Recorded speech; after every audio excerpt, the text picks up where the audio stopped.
Okay, so we're going to go over the Yellowstone Park Ranger records from 1987. The entire park ranger records.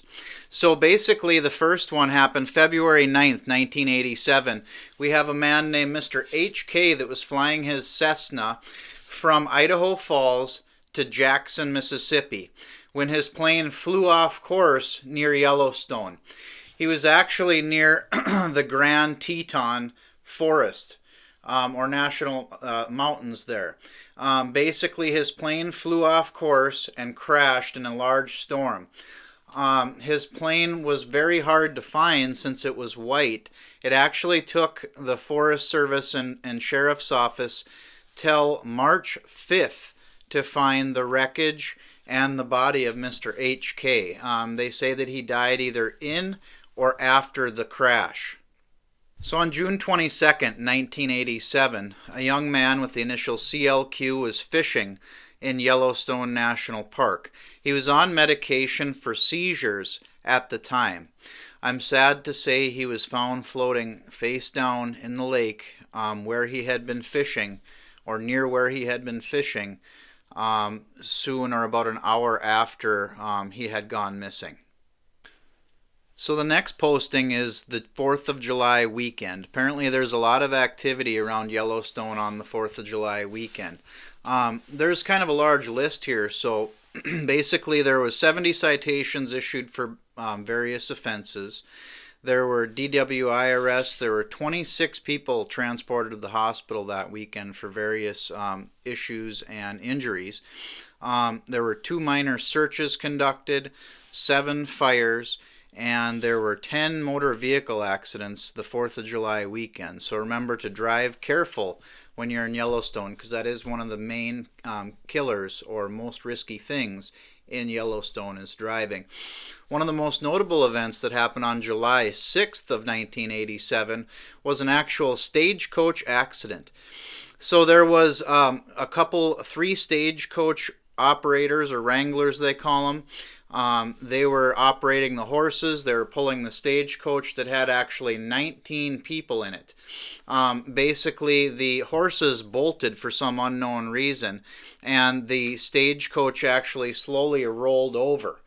It looks like 12 people were taken to the hospital. 4 were released without treatment. 3 were held overnight in the hospital, but it looks like there were no serious or major injuries on that stagecoach rollover.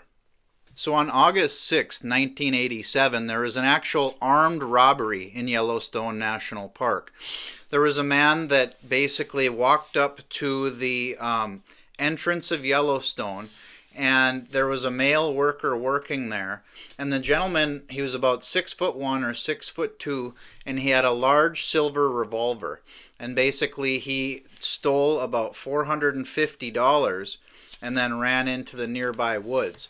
Basically after that they used dogs and they searched all through the night. They checked the bars, but that night they were unable to come up with anything as far as a lead or a suspect. So on August 24th, 1987, a couple was driving down Mammoth Tower Road when their car actually flipped over a retaining wall and fell 200 feet down. Upon impact, the driver, the male, whose initials were SM, was ejected. He was life-flighted to the hospital where he actually passed away. The female passenger, initials KM, was treated and released for her injuries, thankfully.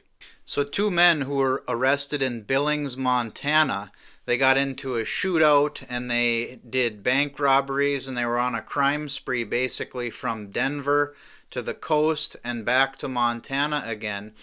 They had shot 6 elk and several deer basically in a survival situation as they're running from the police after doing these bank robberies. It sounds like they had pointed guns at people and done all kinds of different serious crimes across the United States, and it landed back in Montana where they were ultimately caught in Billings. But ultimately it sounds like the 2 men were on a crime spree that went from the West Coast and back to Montana in 10 days. It sounds like they robbed a bank in Billings, took off to the West Coast, tried to rob the same exact bank in Billings and got caught. So not the smartest criminals, guys.